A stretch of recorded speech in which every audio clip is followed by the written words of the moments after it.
Chapter 6. Doing Good. "We shan't be able to go anywhere on the carpet for a whole week, though," said Robert. "And I'm glad of it," said Jane unexpectedly. "Glad?" said Cyril. "Glad?" It was breakfast time, and Mother's letter telling them how they were all going for Christmas to their aunts at Lyndhurst, and how Father and Mother would meet them there, having been read by everyone, lay on the table drinking hot bacon fat with one corner and eating marmalade with the other. "Yes, glad," said Jane. "I don't want any more things to happen just now.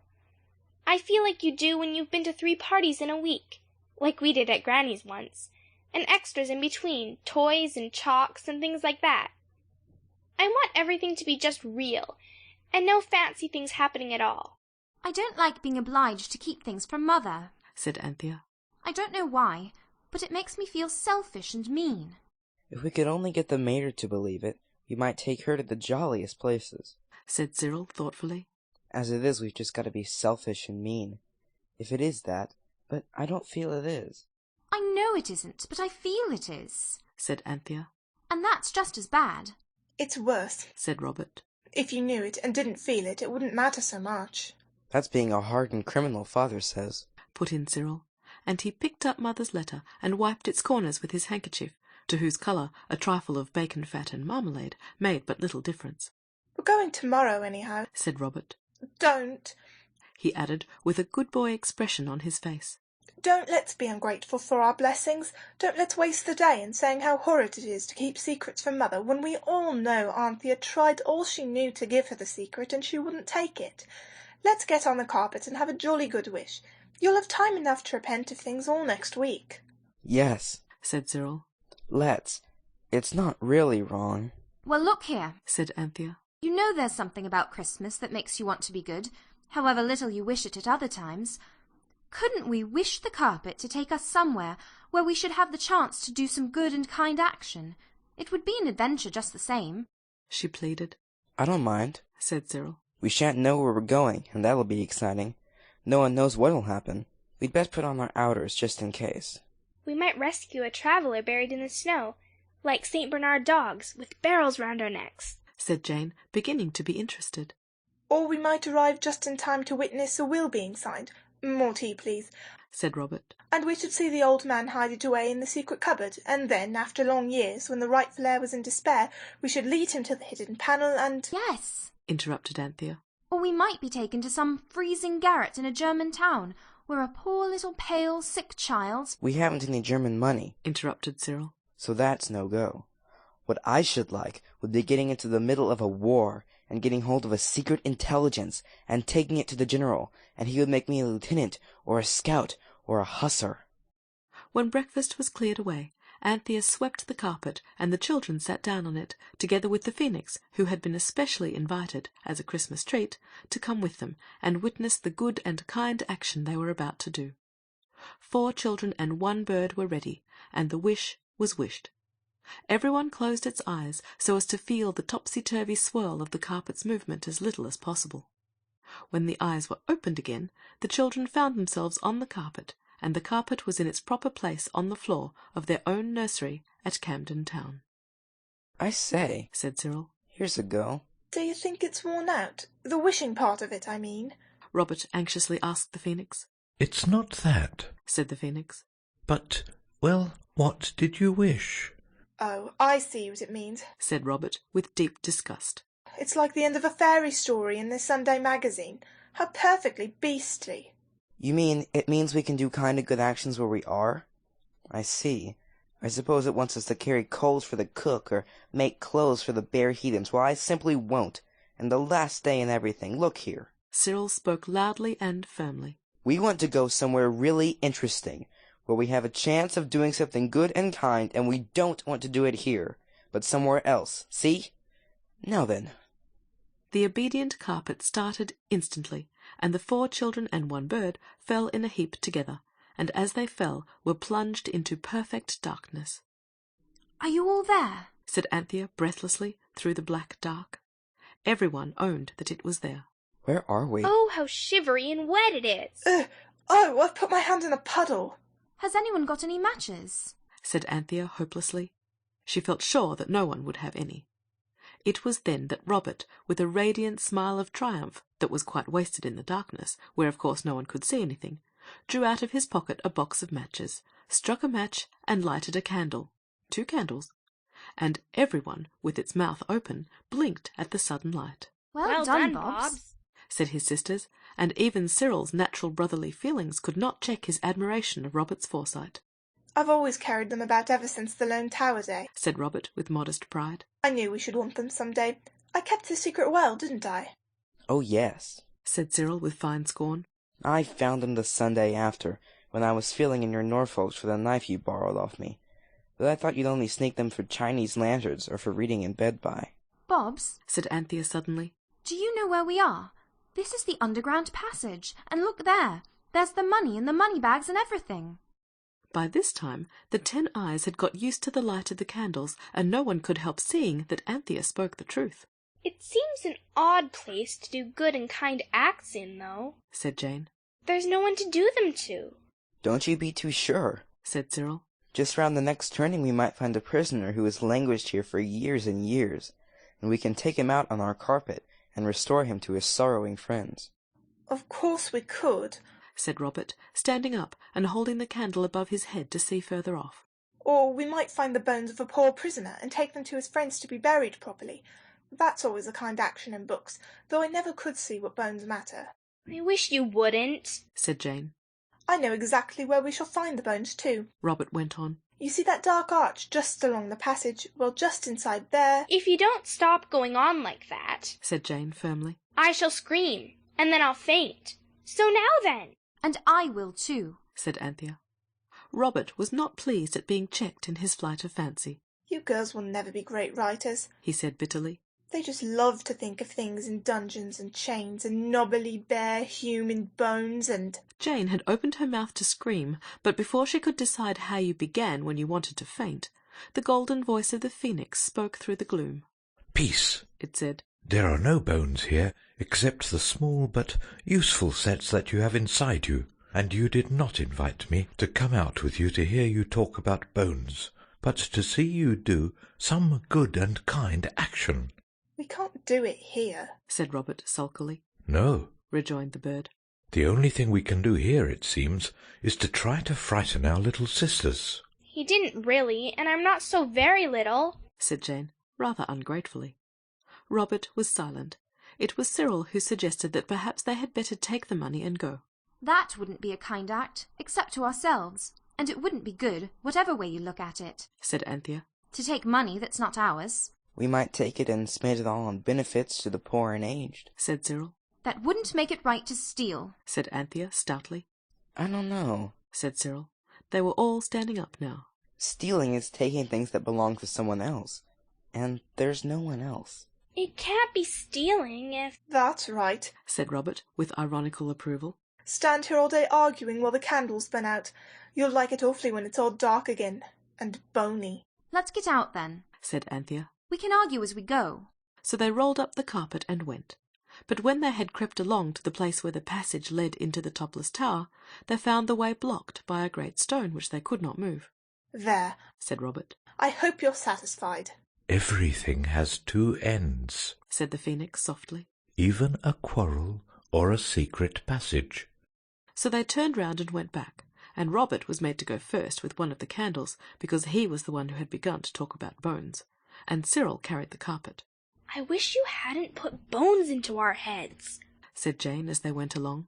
I didn't, you always had them. More bones than brains, said Robert. The passage was long, and there were arches and steps and turnings and dark alcoves that the girls did not much like passing. The passage ended in a flight of steps. Robert went up them. Suddenly he staggered heavily back onto the following feet of Jane, and everybody screamed, "Oh, what is it? I've only bashed my head in, said Robert, when he had groaned for some time. That's all. Don't mention it, I like it. The stairs just go right slap into the ceiling, and it's a stone ceiling. You can't do good and kind actions underneath a paving stone. Stairs aren't made to lead just to paving stones as a general rule, said the phoenix. Put your shoulder to the wheel. There isn't any wheel, said the injured Robert, still rubbing his head. But Cyril had pushed past him to the top stair, and was already shoving his hardest against the stone above. Of course, it did not give in the least. If it's a trap door, said Cyril, and he stopped shoving and began to feel about with his hands. Yes, there is a bolt. I can't move it. By a happy chance, Cyril had in his pocket the oil can of his father's bicycle. He put the carpet down at the foot of the stairs, and he lay on his back with his head on the top step and his feet straggling down among his young relations, and he oiled the bolt till the drops of rust and oil fell down on his face. One even went into his mouth, open, as he panted with the exertion of keeping up this unnatural position. Then he tried again, but still the bolt would not move. So now he tied his handkerchief, the one with the bacon fat and marmalade on it, to the bolt, and Robert's handkerchief to that, in a reef knot, which cannot come undone however much you pull, and indeed gets tighter and tighter the more you pull it. This must not be confused with a granny knot, which comes undone if you look at it. And then he and Robert pulled, and the girls put their arms round their brothers and pulled too. And suddenly the bolt gave way with a rusty scrunch, and they all rolled together to the bottom of the stairs, all but the phoenix, which had taken to its wings when the pulling began. Nobody was hurt much, because the rolled-up carpet broke their fall, and now, indeed, the shoulders of the boys were used to some purpose, for the stone allowed them to heave it up.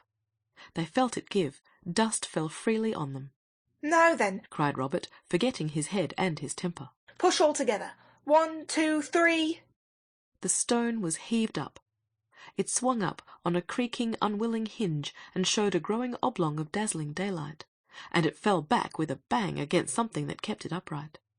Everyone climbed out, but there was not room for everyone to stand comfortably in the little paved house where they found themselves, so when the phoenix had fluttered up from the darkness, they let the stone down, and it closed like a trapdoor, as indeed it was.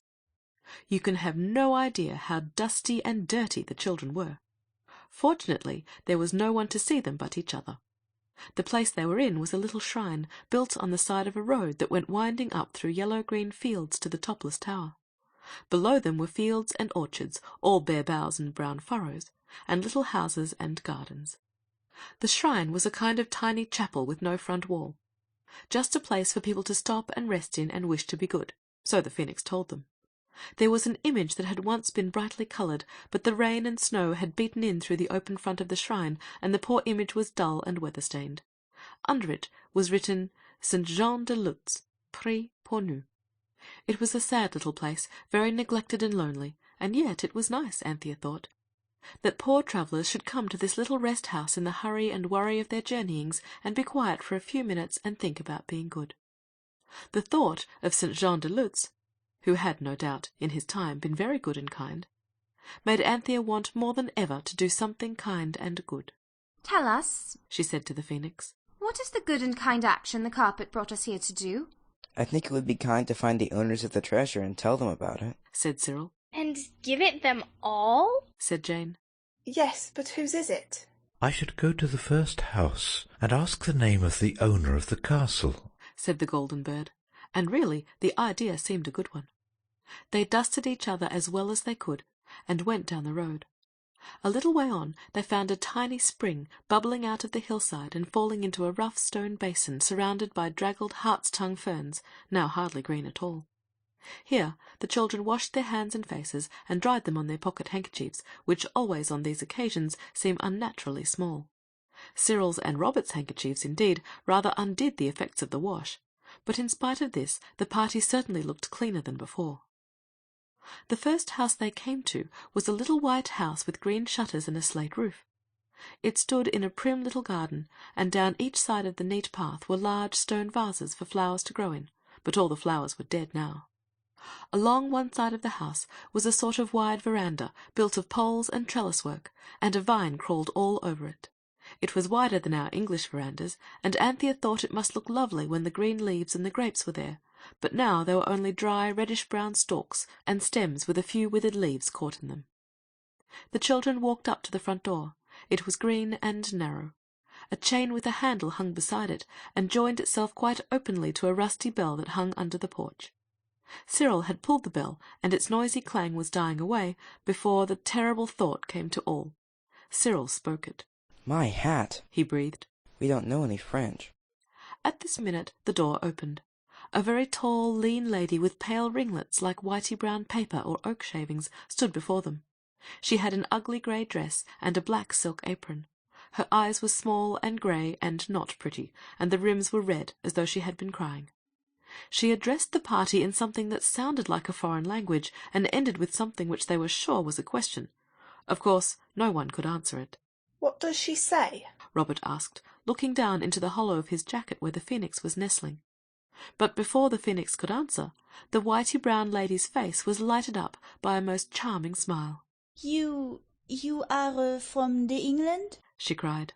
I love so much the England. Mais entrez donc tous. Enter, then, enter all.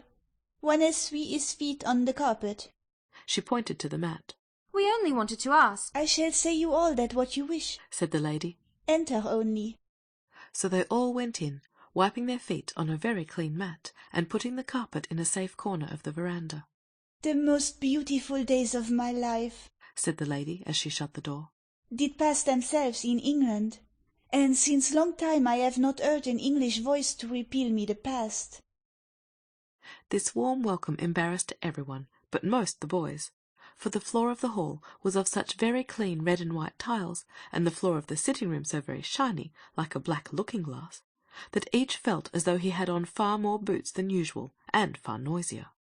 There was a wood fire, very small and very bright, on the hearth, neat little logs laid on brass fire-dogs. Some portraits of powdered ladies and gentlemen hung in oval frames on the pale walls.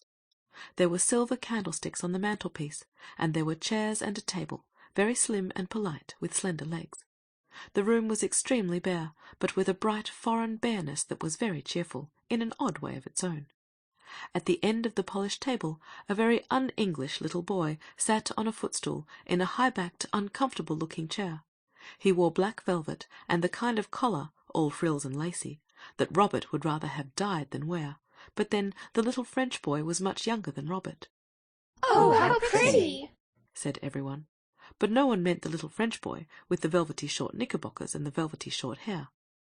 What everyone admired was a little Christmas tree, very green, and standing in a very red little flower pot, and hung round with very bright little things made of tinsel and coloured paper. There were tiny candles on the tree, but they were not lighted yet. But yes, is it not that it is gentil? Said the lady. Sit you down then, and let us see. The children sat down in a row on the stiff chairs against the wall, and the lady lighted a long slim red taper at the wood flame, and then she drew the curtains and lit the little candles, and when they were all lighted, the little French boy suddenly shouted, "Bravo, ma tante! Oh, que c'est gentil!" and the English children shouted, Hooray! Then there was a struggle in the breast of Robert, and out fluttered the phoenix, spread his gold wings, flew to the top of the Christmas tree, and perched there. Ah, catch it then, cried the lady. It will itself burn, your gentil parakeet. It won't, said Robert. Thank you. And the little French boy clapped his clean and tidy hands, but the lady was so anxious that the phoenix fluttered down and walked up and down on the shiny walnut wood table. Is it that it talks? asked the lady, and the phoenix replied in excellent French. It said, Parfaitement, madame.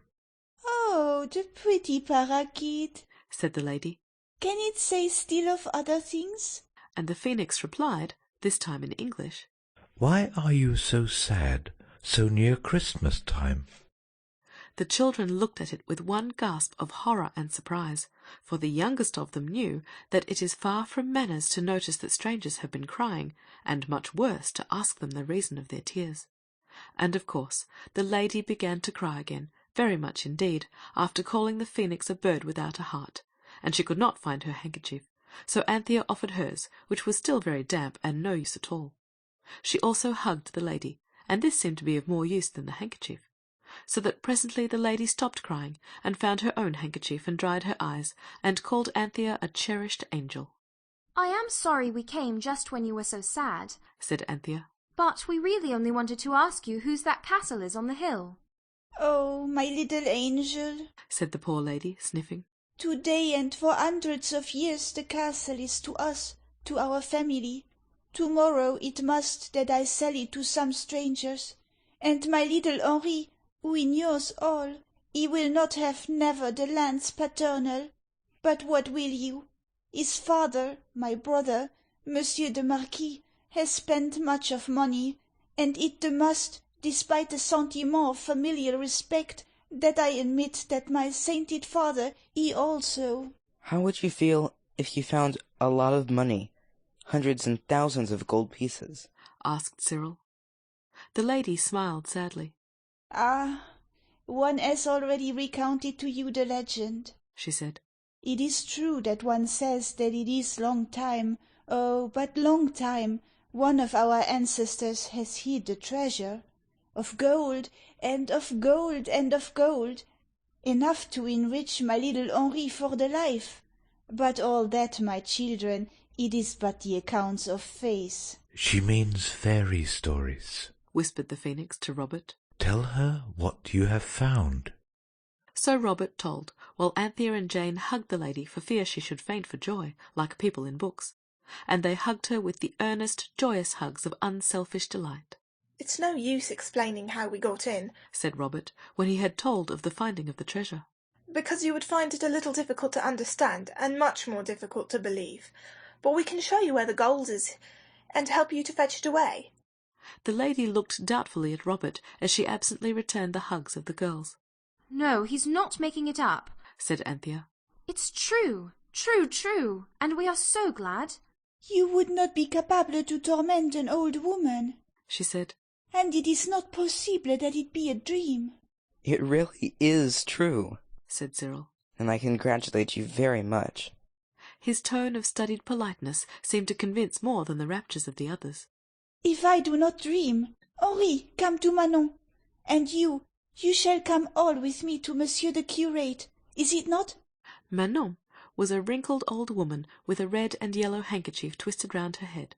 She took Henri, who was already sleepy with the excitement of his Christmas tree and his visitors, and when the lady had put on a stiff black cape and a wonderful black silk bonnet, and a pair of black wooden clogs over her black cashmere house-boots, the whole party went down the road to a little white house, very like the one they had left, where an old priest with a good face welcomed them with a politeness so great that it hid his astonishment. The lady, with her French waving hands and her shrugging French shoulders and her trembling French speech, told the story. And now the priest, who knew no English, shrugged his shoulders and waved his hands and spoke also in French. He thinks, whispered the phoenix, that her troubles have turned her brain. What a pity you know no French. I do know a lot of French, whispered Robert indignantly. But it's all about the pencil of the gardener's son and the penknife of the baker's niece. Nothing that anyone ever wants to say. If I speak, the bird whispered, he'll think he's mad too. Tell me what to say. Say, c'est vrai, monsieur. Venez donc voir, said the phoenix, and then Robert earned the undying respect of everybody by suddenly saying very loudly and distinctly, C'est vrai, monsieur. Venez donc voir. The priest was disappointed when he found that Robert's French began and ended with these useful words, but, at any rate, he saw that if the lady was mad, she was not the only one, and he put on a big beavery hat, and got a candle and matches and a spade, and they all went up the hill to the wayside shrine of St. John of Lutz. Now, said Robert, I will go first and show you where it is. So they prized the stone up with a corner of the spade, and Robert did go first, and they all followed, and found the golden treasure exactly as they had left it, and everyone was flushed with the joy of performing such a wonderfully kind action. Then the lady and the priest clasped hands and wept for joy, as French people do, and knelt down and touched the money, and talked very fast and both together, and the lady embraced all the children 3 times each, and called them little garden angels. And then she and the priest shook each other by both hands again, and talked and talked and talked, faster and more Frenchy than you would have believed possible. And the children were struck dumb with joy and pleasure. Get away now, said the phoenix softly, breaking in on the radiant dream. So the children crept away and out through the little shrine, and the lady and the priest were so tearfully, talkatively happy that they never noticed that the guardian angels had gone. The garden angels ran down the hill to the lady's little house, where they had left the carpet on the veranda, and they spread it out and said, Home. And no one saw them disappear, except little Henri, who had flattened his nose into a white button against the window glass, and when he tried to tell his aunt, she thought he had been dreaming, so that was all right. It is much the best thing we've done, said Anthea, when they talked it over at tea-time. In the future, we'll only do kind actions with the carpet, said the Phoenix. I beg your pardon, said Anthea. Oh, nothing, said the bird. I was only thinking. End of chapter 6.